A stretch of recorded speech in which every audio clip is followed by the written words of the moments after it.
નમસ્કાર દર્શક મિત્રો, તમારા સામે આજે મારા હમણાં જ પ્રકાશકને ત્યાંથી આવેલ બંને પુસ્તકો, આર્થિક મંદી અને નાણાં રોકાણ અને વાણિજ્ય વિમર્શ રજૂ કરતા આનંદ અનુભવું છું.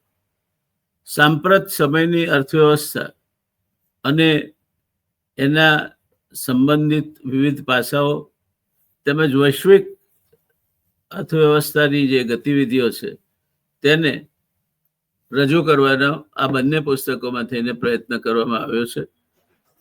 ઇકોનોમિક્સ એટલે કે અર્થશાસ્ત્રના વિદ્યાર્થીઓ માટે આ પ્રકારનું નિબંધ સ્વરૂપે પુસ્તક કોઈ પણ ઉપલબ્ધ નથી અને એ તમને સીધા વૈશ્વિક અર્થવ્યવસ્થા સાથે સંપર્કમાં મૂકે છે.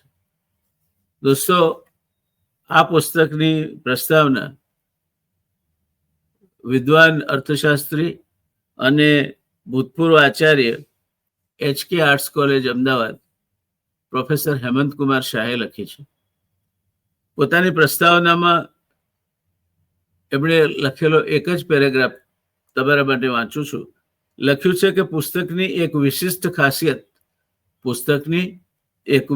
ખાસિયત એ છે કે એક નિષ્ણાત અને વહીવટી ક્ષેત્રની અનુભવી વ્યક્તિ દ્વારા તે લખાયું હોવા છતાં તે અત્યંત સરળ શબ્દોમાં રજૂઆત કરે છે અને તેથી તે ભાવવાહી બન્યું છે. અને લેખકની તેમાં જે સામાજિક અને આર્થિક ચિંતા છે તે વ્યક્ત થાય છે.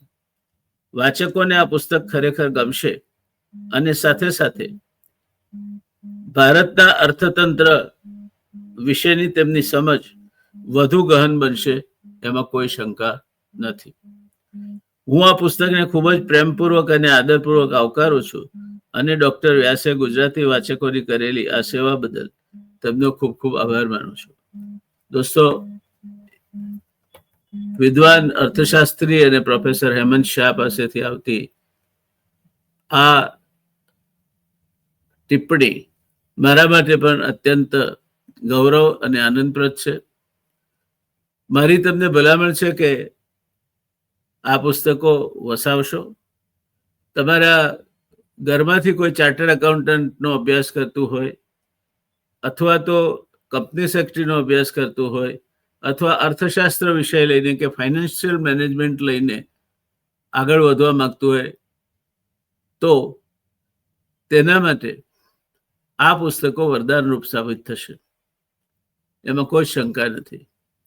તો વધુમાં વધુ સંખ્યામાં આ મેસેજને શેર કરશો, વધુમાં વધુ જિજ્ઞાસુઓ સુધી આ સંદેશો પહોંચાડશો અને વધુમાં વધુ સંખ્યામાં એ માટેની માંગ અમારા સુધી પહોંચે તેવું કરશો તો આનંદ થશે. મને વિશ્વાસ છે કે એક વખત આ પુસ્તકો તમારા હાથમાં આવ્યા તો બેમાંથી એકે પુસ્તક તમે જરાય ઊણું ઉતરે તમારી પસંદગીમાંથી અથવા તો તમારી અપેક્ષામાંથી એવું નહીં લાગે. ખૂબ પરામર્શ અને અનુભવનો નિચોડ બંને મૂકીને મેં આ પુસ્તકો લખ્યા છે. તો મારા પુસ્તકો છે, તમને વાંચવાથી બાકીનો પરિચય મળી રહેશે. મારું નામ અને મારું કામ તમારાથી અપરિચિત નથી એટલે વિશેષ લાંબુ નથી કહેતો. વિનંતી ફરી એકવાર કરું છું કે આ પુસ્તકો તમે તો ખરીદજો જ, પણ તમારા ત્યાંની લાઇબ્રેરીમાં અથવા તો કોલેજ હોય તો કોલેજની લાઇબ્રેરીમાં અથવા અન્ય તમારા મિત્રોને પણ આ પુસ્તકો ખરીદવા માટે ભલામણ કરશો તો આભારી થઈશ. ધન્યવાદ. રાહ જોઈશું તમારા પ્રતિભાવની.